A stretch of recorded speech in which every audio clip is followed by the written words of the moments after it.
Study IQ IAS, अब तैयारी हुई अफोर्डेबल।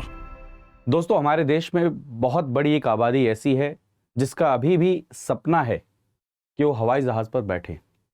और आप में से, आपके परिवार में से बहुत सारे लोग होंगे जो अभी तक हवाई जहाज में बैठे भी नहीं होंगे। तो ये जो वीडियो हम डिस्कस करने वाले हैं, जिसके अंदर में हम बात करेंगे कि एरोप्लेन की जो कॉस्ट होती है, फ्लाइट की जो कॉस्ट होती है, वो इतनी ज़्यादा क्यों होती है। और यहाँ पर एक ऐसे टर्म का जिक्र किया गया है, जिस पैनल की बात की गई है वहाँ पर यह जिक्र किया गया कि गोल्ड प्लेटिंग से बचना चाहिए। तो आखिर ये गोल्ड प्लेटिंग क्या होता है? क्या सही में गोल्ड लगाने की बात की जा रही है? जी नहीं। यहाँ पर गोल्ड प्लेटिंग से मतलब ये है कि एयरपोर्ट में, एयरपोर्ट की फैसिलिटीज़ में ऐसी चीज़ों को ऐड करना जिसके कारण में फ्लाइट की जो कॉस्ट है, जो एयर फेयर है, वो इतना ज़्यादा इंक्रीज हो जाता है कि वो कॉमन मैन की रीच से बाहर ही हो जाता है। तो उसी के रिगार्डिंग कल से ये न्यूज़ काफ़ी ज़्यादा सोशल मीडिया पर बनी हुई है। और ये चीज़ हम अक्सर देखते भी हैं कि हमारे आसपास में अगर आपने पढ़ा होगा, देखा होगा, तो ये कहा जाता है कि जो फ्लाइट की कॉस्ट है वो बहुत ज़्यादा है। और यही एक कारण हमारे देश में ये भी देखने को आता है कि जो फ्लाइट का जो पेनिट्रेशन है, या फिर आप कहें जो फ्लाइट को यूज़ करने वाली बात है, वो क्या है, बहुत कम है और देशों के रेस्पेक्ट में। तो गवर्नमेंट ऑफ इंडिया इसके ऊपर में भी काम कर रही है कि कैसे जो फ्लाइट को लेने वाले लोग हैं, जो पैसेंजर्स हैं, वो उनके नंबर में कैसे इंक्रीज हो, क्योंकि डायरेक्टली क्या करेगा, इम्पैक्ट करेगा हमारी इकोनॉमी को भी। तो डिटेल में जानेंगे इस वीडियो में कि आखिर पैनल का क्या कहना है, क्या चीज़ें बात हुई हैं, किन चीज़ों को अवॉइड करना चाहिए, किन चीज़ों को अपनाना चाहिए। आगे बढ़ते हैं, और आगे बढ़ने से पहले एक बहुत ही खास इन्फॉर्मेशन आप सभी के लिए कि अगर आप यूपीएससी 2024 की तैयारी कर रहे हैं तो अब आपको देर नहीं करनी चाहिए। और अगर आपको कोई कोचिंग लेनी है तो आप, ये सबसे बेस्ट समय है कि आप कोचिंग में किसी भी ज्वाइन कर लें। तो स्टडी IQ IAS भी आपके लिए बहुत ही शानदार अपॉर्चुनिटी और ऑफर लेकर आया, जहां पर आप PRT लाइव कोड यूज करके मात्र 29,999 रुपये इसको क्या कर सकते हैं, ज्वाइन कर सकते हैं। तो हाल फिलहाल में आपने बहुत सारे एयरपोर्ट्स के डेवलपमेंट को देखा होगा। तो जब एयरपोर्ट्स की डेवलपमेंट देखी होगी तो आसपास से बहुत सारी चीजें ऐसी करी जाती हैं, ऐसा कंस्ट्रक्शन किया जाता है जिसके कारण में जो फ्लाइट की कॉस्ट है, जो एयर फेयर है, वो इंक्रीज हो जाता है। वो मैं क्यों कह रहा हूं? क्योंकि आप सभी जानते हैं कि डिफरेंट एयरलाइंस जब डिफरेंट एयरपोर्ट्स पे क्या करती हैं, ऑपरेट करती हैं, तो वहां पर जो एयरपोर्ट की जो कॉस्ट होती है वो भी उनको क्या करना पड़ता है, बेयर करना पड़ता है। और इसके कारण में क्या होता है, जो कॉस्ट है एयर फेयर, यानी कि जो टिकट का किराया है, वो क्या हो जाता है, ऑटोमेटिक इंक्रीज हो जाता है।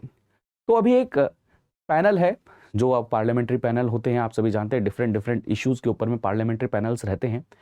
तो वो इसके ऊपर बात कर रहा था और उन्होंने एक बात बोली है कि government should ensure that development और इंफ्रास्ट्रक्चर होना चाहिए, सारी चीजें वर्ल्ड क्लास फैसिलिटी मिलनी चाहिए। लेकिन भारत एक डेवलपिंग नेशन है। अभी भी भारत के अंदर में अगर देखा जाए तो 50% या और अगर देखा जाए तो 40% आबादी ऐसे जिसने अभी एयरपोर्ट या फिर फ्लाइट के क्या है, उसने अभी उसको देखा ही नहीं है या उसको अभी फील ही नहीं किया। यानी कि पेनिट्रेशन ऑलरेडी बहुत कम है। लेकिन क्योंकि हम क्या करते हैं, गोल्ड प्लेटिंग ऑफ एयरपोर्ट्स। और गोल्ड प्लेटिंग ऑफ एयरपोर्ट्स की डेफिनेशन मैं फिर बता रहा हूं, वो ऐसा कि आप ऐसी चीजों को ऐड करते हैं जिसके कारण में क्या हो जाता है, यहाँ की कॉस्ट क्या हो जाती है, इंक्रीज हो जाती है यहाँ पर ऑपरेट करने की। तो ये देख सकते हैं कि भारत में बहुत इंपॉर्टेंट क्या है, जो कॉमन पैसेंजर है उसके एस्पिरेशंस को फिल करना, उसके एस्पिरेशंस की वो कैसे एयर ट्रेवल को क्या कर सके, इंक्रीज कर सके। जो पैसेंजर हैं उनके नंबर्स यानी कि फुटफॉल कैसे इंक्रीज हो सके, कैसे नए नए एयरपोर्ट्स पे क्या हो सके, वहां पर आपका क्या हो, कनेक्टिविटी इंक्रीज हो सके। नो डाउट आपको वर्ल्ड क्लास फैसिलिटीज क्रिएट करने, क्योंकि आपको ग्लोबल लेवल पर, इंटरनेशनल लेवल पर कॉम्पिटिटिव एयरपोर्ट्स भी बनाने हैं। लेकिन साथ में आपको यह भी इंश्योर करना पड़ेगा कि ऐसे चार्जेस होने चाहिए जो क्या हो, अफोर्डेबल हों, कॉम्पिटिटिव हों। अगर आप अदर एयरपोर्ट्स देखें एशिया पैसिफिक रीजन के अंदर में, तो उनके मुकाबले में कॉम्पिटिटिव प्राइसिंग होनी चाहिए। आप अगर सुविधाएं प्रोवाइड करा रहे हैं तो सुविधाएं प्रोवाइड कराते कराते कहीं ऐसी सिचुएशन ना आ जाए कि फ्लाइट की जो कॉस्ट इतनी ज्यादा है कि आपके खर्चे से, आपकी जेब की लिमिट से ही क्या हो जाए, बाहर हो जाए। तो ये पूरी की पूरी न्यूज है कि क्वालिटी ऑफ एयरपोर्ट इंफ्रास्ट्रक्चर बहुत ज्यादा जरूरी है, लेकिन हमें साथ में यह भी देखना पड़ेगा कि कंफर्टेबल होना चाहिए, फैसिलिटेशन सारी की सारी चीज होनी चाहिए, हैसल फ्री जर्नी होनी चाहिए, लेकिन क्या है, जो गोल्ड प्लेटिंग है, गोल्ड प्लेटिंग का मतलब क्या है, incorporation of expensive costly features, जिसके कारण में क्या होता है, जो कॉस्ट होता है प्रोजेक्ट का वो बहुत ज्यादा पुश हो जाता है, और उसके कारण में कॉस्ट जब ज्यादा इंक्रीज हो जाती है, उसके कारण में क्या होता है, उस कॉस्ट को कहां से आप निकालेंगे, एयर प्राइस से निकालेंगे। अब ये बार बार बात की जाती है इंडियन कंटेक्स्ट में। अगर आप भारत को अभी देखें तो भारत में अभी भी बहुत बड़ा सेक्शन ऐसा है जो ट्रैवल नहीं करता है, और एविएशन सेक्टर अपने आप में एक बहुत बड़ी मार्केट है मेरे दोस्त, जहां पर फॉरेन डायरेक्ट इन्वेस्टमेंट आने की भी बात की जाती है, और कहीं ना कहीं ये जो कॉस्ट है यही बहुत ज़्यादा इम्पैक्ट भी करती है, जिसके कारण में आप देखेंगे बहुत सारे डिफरेंट एयरलाइंस वो शट डाउन हो जाती हैं, वो अपने जो कॉस्ट है उसको मैनेज कर ही नहीं पाती हैं। इसी की कड़ी में आप याद रखेंगे उड़े देश का आम नागरिक एक स्कीम भी लॉन्च की गई थी, जिसमें प्राइस को कैप किया गया था कि आप ट्रैवल कर सकें। और भारत के अंदर में एविएशन सेक्टर कितना बड़ा है, आप अगर देखेंगे तो सिविल एविएशन मिनिस्ट्री के हिसाब से अगर देखें तो 2024 में कहा जा रहा है कि 140 मिलियन पैसेंजर्स क्या करेंगे, ट्रैवल करेंगे। अगर आप ये देखें नेक्स्ट 20 ईयर में अगर देखा जाए, अगले 20 साल के अंदर में देखा जाए तो 1.3 बिलियन पैसेंजर्स एनुअली हम ये उम्मीद करते हैं। अगर भारत का कैपेसिटी को वैसे अंदाजा लगाया जाए तो भारत की जो डोमेस्टिक मार्केट है वो 3rd लार्जेस्ट डोमेस्टिक मार्केट है वर्ल्ड के अंदर में। यहां से भारत के पास 148 एयरपोर्ट्स हैं। ये सब फैसिलिटीज होने के बाद में भी, इतनी कनेक्टिविटी होने के बाद में भी, आप ये सोचिए कि हमारे देश के अंदर में मैक्सिमम जो जनसंख्या है वो क्या है, एयरपोर्ट्स पर अभी तक गई ही नहीं है, फ्लाइट्स को उन्होंने लिया ही नहीं। उसके पीछे क्या है, कॉस्ट है। और इसीलिए हम कई बार बोलते हैं कि रेलवे जो है वो क्या है, बैकबोन है।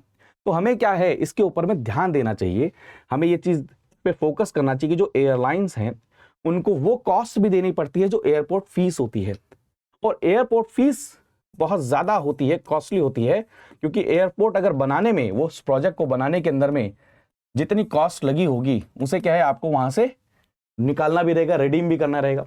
तो इस कारण से ये सारी चीजें रहती है। तो ये गोल्ड प्लेटिंग प्लीज कंफ्यूज मत होइएगा, कहीं आप सोचें जैसे मंदिरों में या धार्मिक स्थलों पे गोल्ड की प्लेटिंग की जाती है वैसा है, नहीं, वैसा फीचर नहीं। वो ये कहने की कोशिश कर रहे हैं कि जो अननेसेसरी, नेसेसिटी क्या है कि पैसेंजर आ रहा है, पैसेंजर जा रहा है, तो पैसेंजर सेंट्रिक क्या होनी चाहिए, चीजें फैसिलिटीज बनानी चाहिए। आजकल तो कई बार हम बात करते हैं, आप सभी ने डिस्कस किया होगा, देखा होगा कि हॉस्पिटल में इलाज कराना होता है ना, लेकिन वहां पर क्या, हॉस्पिटल को कैसे मल्टीनेशनल कंपनी जैसा या 7 स्टार होटल जैसा बनाया जाए, ये इसके ऊपर में ध्यान दिया जाता है। तो भारत अपने आप में, ये चीज आपको समझनी पड़ेगी कि भारत एक डेवलपिंग नेशन है, हमारे पास में 150 करोड़ लोगों की आबादी है, तो रिसोर्सेज हमारे पास में ऑलरेडी बहुत कम है, तो उनका जुडिशियल यूज होना ये बहुत ज्यादा जरूरी हो जाता है। और इसलिए जो डेवलपमेंट हो, जो प्रोजेक्ट्स हों, जो इंफ्रास्ट्रक्चर बने, वो सेंटर में किसको रखे, कंज्यूमर को रखकर, पैसेंजर को रखकर, क्या है, ध्यान में रखकर आगे की तरफ में बढ़ाया जाए, बनाया जाए। तो ये पूरी की पूरी न्यूज थी कि गोल्ड प्लेटिंग अवॉइड करनी चाहिए, और इसका इनडायरेक्ट आप अगर रिलेशन देखेंगे तो ये जॉब क्रिएशन से भी रिलेटेड है, क्योंकि जितना ज्यादा आप क्या करेंगे, इंफ्रास्ट्रक्चर और अच्छे से डेवलप करते जाएंगे। एविएशन सेक्टर डायरेक्टली लिंक क्या, इंफ्रास्ट्रक्चर आप सभी जानते हैं कि वो किससे लिंक है, आपके जॉब क्रिएशन से लिंक्ड है, आपके क्या है, आपके मनी मल्टीप्लायर उसको बोला जाता है, और वो डायरेक्टली क्या है, कनेक्ट करेगा किसके, आपके 8 कोर सेक्टर से भी। तो सारी चीजें आपस में इंटरलिंक्ड हैं। तो इसलिए हमें इसके ऊपर में काम करना चाहिए कि एक्सेसिव कॉस्ट को कैसे कम किया जाए, कैसे और ज्यादा सुविधाजनक बनाया जाए। ठीक है, तो कई बार इसको ये भी बोला जाता है कि कॉस्मेटिक चेंजेस नहीं करने चाहिए, इसके ऊपर में ध्यान देना चाहिए। तो आई थिंक मैंने शॉर्ट और क्रिस्प वीडियो के अंदर में आपको समझाने की कोशिश करी है कि what do you mean by gold plating, और कैसे ये आपके और हमारे जो किराया है फ्लाइट का उसके ऊपर में इंपैक्ट करता है। तो ऐसी वीडियोस के लिए हमारे साथ जुड़े रहिए, वीडियो को लाइक करना मत भूलिए। बाय बाय, टेक केयर दोस्तों, जय हिंद। स्टडी IQ IAS, अब तैयारी हुई अफोर्डेबल।